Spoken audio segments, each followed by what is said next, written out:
am yet again at the Dahlia patch. It really is my favourite spot in the garden. A frost is due this weekend, so I need to start thinking about lifting. It's not going to be a harsh frost, so I'm not in any great rush, but it'll be easier to dry them all if I get them lifted beforehand, or at least start the process. So before I do all of that, I thought I would do a quick review of the dahlias that I've had, so that you can make your mind up for yourselves whether you want to buy similar or steer clear of any. So let's get started. And just in case you're new here, I'm Nicola. I'm a home gardener from Shropshire in the UK, and I have just created this cutting patch over the last couple of years. And I want it to be as productive and cost effective as possible. So I don't want to be spending all my hours in here to maintain it. I want it to be a quick and easy job, but getting as many flowers as I can. And for the best bang for your buck, dahlias are one of the best flowers to have for that. They don't start flowering until late in the season and can go on till, again, quite late. Last year it was November I was still picking them, and I was hoping that would be the case this year, but I think I'm going to cut my losses and take the hit now and start lifting them. I did do a pick the other day and I picked all of the good flowers and dried them, so I'm not sure how much we'll see of the flowers when I do this review, but we shall see. So let's get started. The first flower to talk about is probably unfortunate because there is no bloom on it, and that is blackjack. It is quite a big plant, and so it's spanning, so all of the darker leaves are blackjack, and it was so big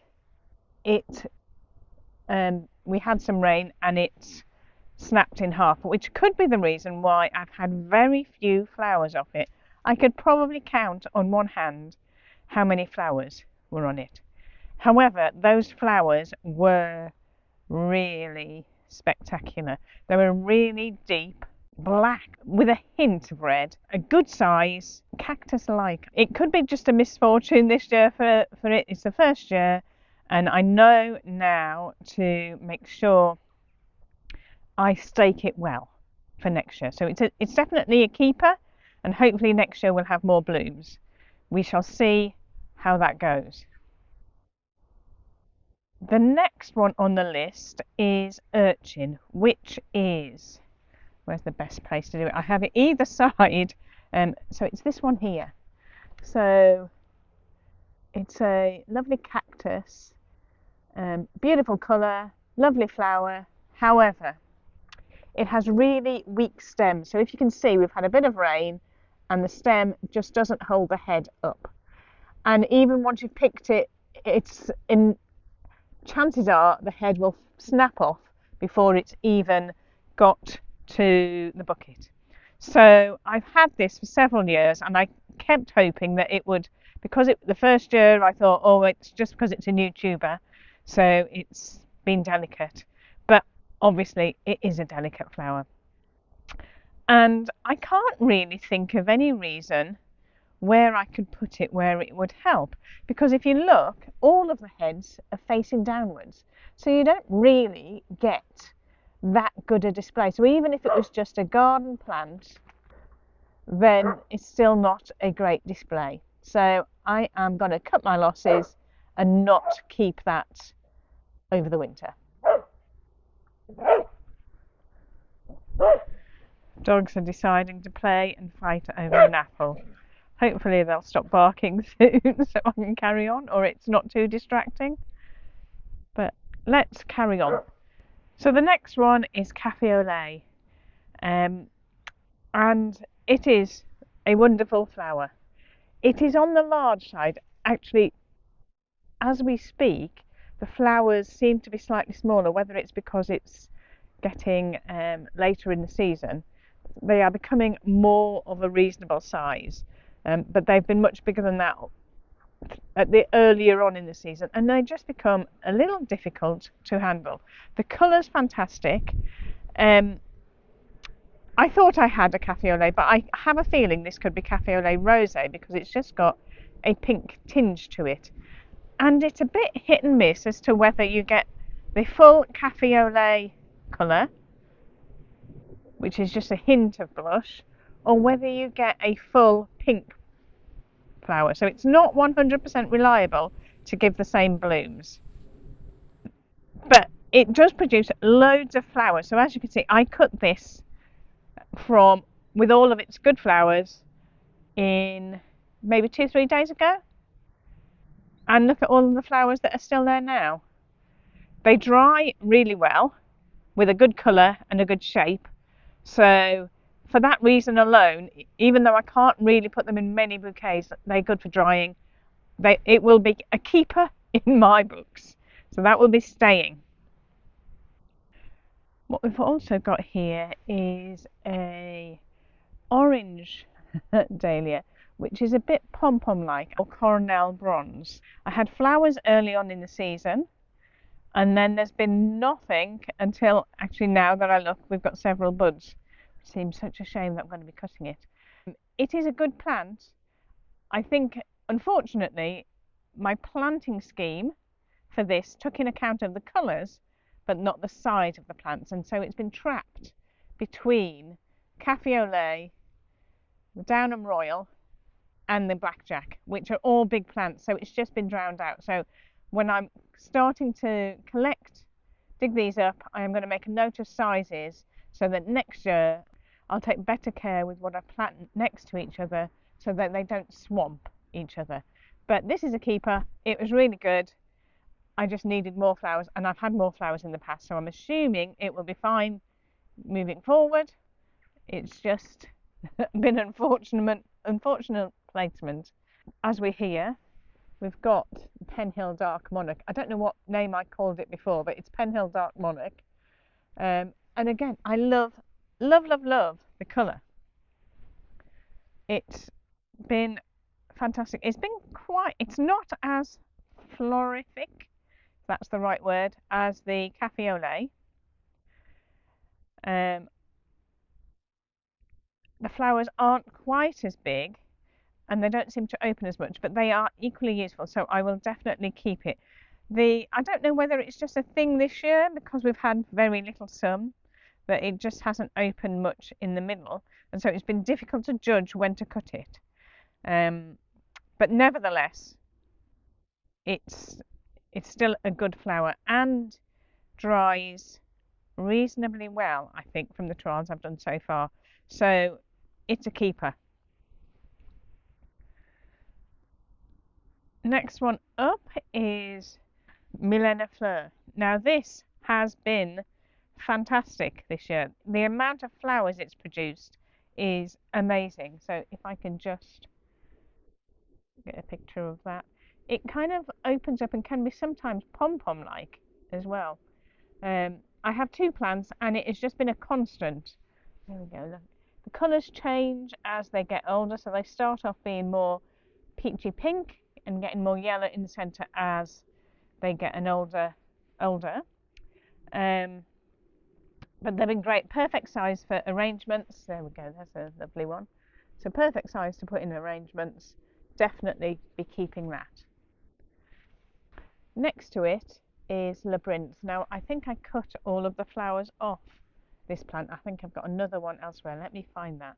I've had to come to the trial cutting patch to show it because I cut everything the other day. Look at that. That's fantastic. So the colours are fantastic. I love it. I love the shape, and actually the size isn't too large to make it unworkable. And you can cut them because the way that they open up, you could cut it at that size and it still would be something special. So Labyrinth is definitely a keeper. Next to the Milena Fleur is Bonesta, and this has been equally delightful. It's like a raspberry ripple which is lovely. It's a lovely size, lovely shape, keeps its shape well, dries well.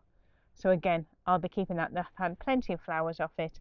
Every now and again, you get a flower that is the darker pink, so a solid colour, which is equally nice. So it's not 100% reliable to get this flower, but equally, it's lovely as it stands.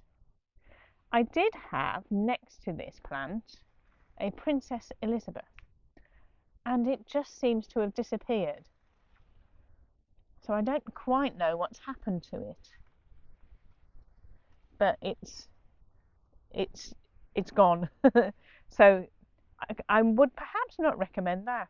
And I'm just looking at this Labyrinth now and looking at the leaves, so I might need to check when I dig it up, check to make sure that the tuber is of a good quality.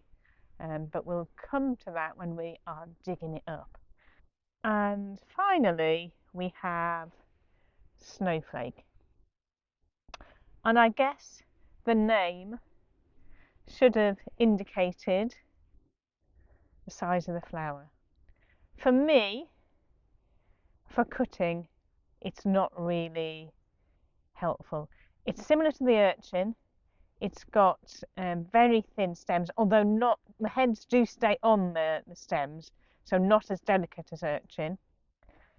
But the size is just too small to put in an arrangement. It certainly wouldn't be a focal flower, which is where you want the dahlias to be in an arrangement, not as a filler. You could use it in certain instances, but I just haven't found that I've used it that much. It it could be something that could go in the garden though, so I could see that this would be a garden plant. Because the flowers you can see it's the stems stay upright, the flower heads stay reasonably upright. So that one may be a keeper, but I won't keep many of them, I don't think. Well, I've only got two. I've got one that came from cutting and this one. So we shall see what they're like when they come up. So there we have it. A few that I won't necessarily be keeping. Well, one that I definitely won't be keeping, Urchin will be going. Snowflake, we'll see. But everything else has worked out pretty well, I think. My absolute favourite, I think, of the whole lot has to be Labyrinth. Earlier on in the season, I said it might have been Milena Fleur or Princess Elizabeth. And Milena Fleur definitely has flowered enormously, but my heart still lives with Labyrinth, I think. I just love it. So Labyrinth is the star, my number one choice of what I've got now. But looking at my colours that I've got, then there's a lot of tutti frutti colours, is what I'm calling them. So nothing. We've got the blackjack, which is fantastic.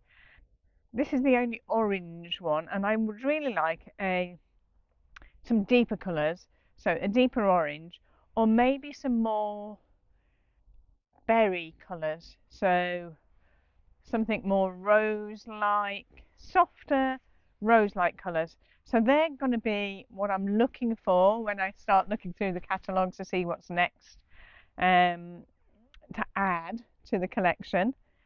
But I'm certainly pleased with what I've got now, and as I say, all of them I would have, apart from Urchin and Snowflake is a bit of a mistake given the size. I just didn't look at the flower size when I bought it, otherwise I wouldn't have bought it. So there you go.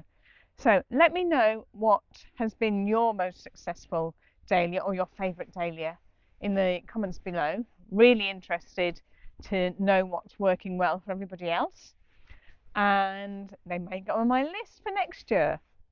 Until next time, happy gardening.